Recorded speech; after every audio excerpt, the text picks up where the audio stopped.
हम लोगों का कहीं से भी कोई मकसद यह नहीं है कि हम लोग सरकार का विरोध करें। हम लोगों का मुख्य मकसद यह है कि वर्तमान सरकार हम लोगों की सहायता करे, इसलिए कि हम लोग कंप्लीट 13 करोड़ जमा करता और 12 लाख कार्यकर्ता हम लोग इससे पीड़ित है और अपनी पीड़ा को हम भारत में रहते हैं तो भारत के सरकार को नहीं सुनाए तो क्या पाकिस्तान जाकर सुनाएंगे। हम लोगों का मकसद यह है कि हमारी सरकार बात को सुने, या कहीं से मकसद नहीं कि हम उनका विरोध करें। 10 तारीख को हम लोगों का महाआंदोलन होने वाला है।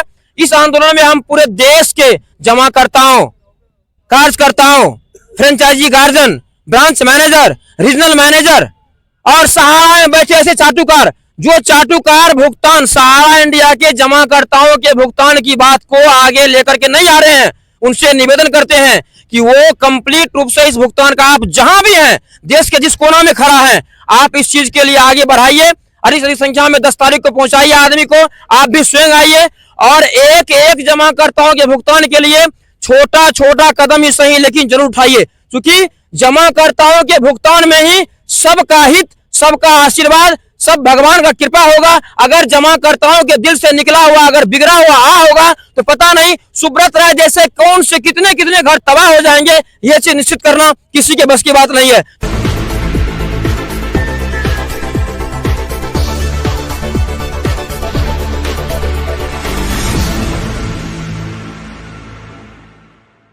नमस्कार, नवजागरण लाइव में आपका स्वागत है। अभी हम दिल्ली के रामलीला मैदान में हैं। हमारे साथ केशव जी हैं और इनसे जानते हैं कि ये किस तरह से इस आंदोलन को आगे रूपरेखा देना चाहते हैं। स्वागत है आपका। स्वागत, नमस्कार। मैं आप जैसे यूट्यूबर को बहुत बहुत धन्यवाद देता हूं, क्योंकि आज हम लोगों का संगठन ऑल इंडिया जन आंदोलन संघर्ष मोर्चा के बहुत सारे ऐसे साथी यूट्यूबर हैं जिनके कारण हम लोगों की आवाज ऊपर तक पहुंच चुकी है। और अभी तक तो हम लोग को नहीं लग रहा है कि कोई भी राष्ट्रीय चैनल हम लोग का साथ दे रहा है, लेकिन हम लोगों ने जबरदस्ती प्रयास किया तो 2 चैनल वालों का सपोर्ट हल्का सा मिला, कुछ सेकंड के लिए ही सही, लेकिन मिला, वो देश देखा। हम लोगों का जो आंदोलन है ऑल इंडिया जन आंदोलन संघर्ष मोर्चा, हम लोगों का कहीं से भी कोई मकसद यह नहीं है कि हम लोग सरकार का विरोध करें। हम लोग का मुख्य मकसद यह है कि वर्तमान सरकार हम लोगों की सहायता करे, इसलिए कि हम लोग कंप्लीट 13 करोड़ जमा करता और 12 लाख कार्यकर्ता हम लोग इससे पीड़ित है और अपनी पीड़ा को हम भारत में रहते हैं तो भारत के सरकार को नहीं सुनाए तो क्या पाकिस्तान जाकर सुनाएंगे। हम लोगों का मकसद यह है कि हमारी सरकार बात को सुने, या कहीं से मकसद नहीं कि हम उनका विरोध करें। लेकिन हम लोगों ने 2014 में वोट दिया, 2019 में वोट दिया, और यदि हम लोगों की बात को मोदी जी सुनेंगे तो भी, नहीं सुनेंगे तो भी, हम लोग उनको 24 से वोट देंगे ही। लेकिन वर्तमान सरकार से करबद्ध निवेदन यह करते हैं कि हम लोगों की बात को सुनिए। ऐसा यह नहीं है कि अगर आप हमारा बात नहीं सुनेंगे तो कौन किसको जाकर सुनाएंगे। हम लोग यह बात सुनने है, सुनना ही चाहिए और आपको, क्योंकि हम लोग आपके देश के निवासी हैं, इसमें आपको सुनना ही चाहिए। दूसरी बात, 10 तारीख को हम लोगों का महाआंदोलन होने वाला है। इस आंदोलन में हम पूरे देश के जमाकर्ताओं, कार्यकर्ताओं, franchisee guardian, branch manager, regional manager और सहारा में बैठे ऐसे चाटुकार जो चाटुकार भुगतान सहारा इंडिया के जमाकर्ताओं के भुगतान की बात को आगे लेकर के नहीं आ रहे हैं, उनसे निवेदन करते हैं कि वो कंप्लीट रूप से इस भुगतान का आप जहां भी हैं, देश के जिस कोना में खड़ा है, आप इस चीज के लिए आगे बढ़ाइए। अधिक संख्या में 10 तारीख को पहुंचाइए आदमी को। आप भी स्वयं आइए और एक एक जमाकर्ताओं के भुगतान के लिए छोटा छोटा कदम ही सही लेकिन जरूर उठाइए, क्योंकि जमाकर्ताओं के भुगतान में ही सबका हित, सबका आशीर्वाद, सब भगवान का कृपा होगा। अगर जमाकर्ताओं के दिल से निकला हुआ अगर बिगड़ा हुआ होगा तो पता नहीं सुब्रत राय जैसे कौन से कितने कितने घर तबाह हो जाएंगे। यह चीज निश्चित करना किसी के बस की बात नहीं है, क्योंकि ऊपर में देखने वाला भगवान है, नीचे में हम लोग भगवान के अंश हैं और परेशान कितना मात्रा में हो रहे हैं। घर परिवार छोड़कर हम लोग भौंक रहे हैं, शायद इतना कोई कुत्ता भी नहीं भौंकता होगा पूरा देश में जितना हम लोग भौंक रहे हैं, लेकिन इसलिए भौंक रहे हैं कि सबका हित हो। और हम एक एक क्रांतिकारी इसलिए दिल्ली में हैं कि जब तक हम लोगों के भुगतान का रास्ता नहीं निकल जाएगा तब तक हम लोग वापस नहीं जाएंगे। चाहे हम लोगों को ये आंदोलन को रोकने वाले क्या करेंगे, पुलिस अधिकारी हम लोग को जेल देंगे, पानी छीटेंगे, गोली चलाएंगे, लाठी चलाएंगे, गोली खाने के लिए तैयार हैं। यह ऐसा नहीं कि सिर्फ लाठी ही, गोली खाना पड़ेगा, गोली खाएंगे, लेकिन जमाकर्ताओं के भुगतान का रास्ता निकाल कर ही जाएंगे। एक एक क्रांतिकारी साथी हम लोग बिल्कुल साथ में हैं। सभी देशवासियों से ये निवेदन है कि आप 10 तारीख को रामलीला मैदान में आवश्यक रूप से पहुंचे ताकि आपके सारे भुगतान के रास्ते साफ हो जाएं। भुगतान क्रांति जिंदाबाद। जिंदाबाद। सभी साथियों से आग्रह करता हूं और आह्वान भी करता हूं मध्य प्रदेश के साथियों से। मध्य प्रदेश के साथी बार बार कॉल करके कह रहे हैं कि अनुमति मिली या नहीं मिली।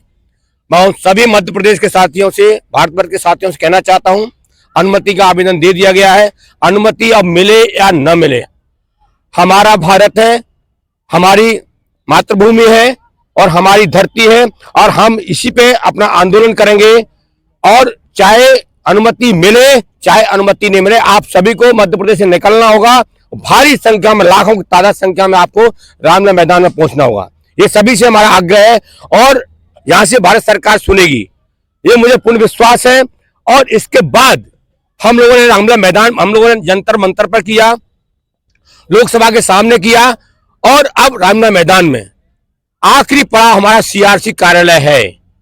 आखिरी पड़ाव हमारा सीआरसी कार्यालय है। वहां से हम मरेंगे या मिटेंगे, तभी यहां से दिल्ली से चिकेंगे जब एक एक जमाकर्ता का भुगतान के लिए पूरा सहमति, पूरा आश्वासन और पूर्ण विश्वासन बैंक में पैसा पहुंचे। माननीय सहकारिता मंत्री अमित शाह जी ये कहे, हमें अब आश्वासन नहीं चाहिए, हमको अब पूरा भुगतान चाहिए, गरीब जनता का भुगतान चाहिए।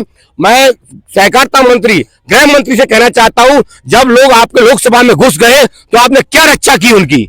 आज हम लोग, पीड़ित लोग दर दर की ठोकर खा रहे हैं, अपने पैसे के लिए भटक रहे हैं और उन पे आप पुलिस के माध्यम से आप भगा रहे हैं।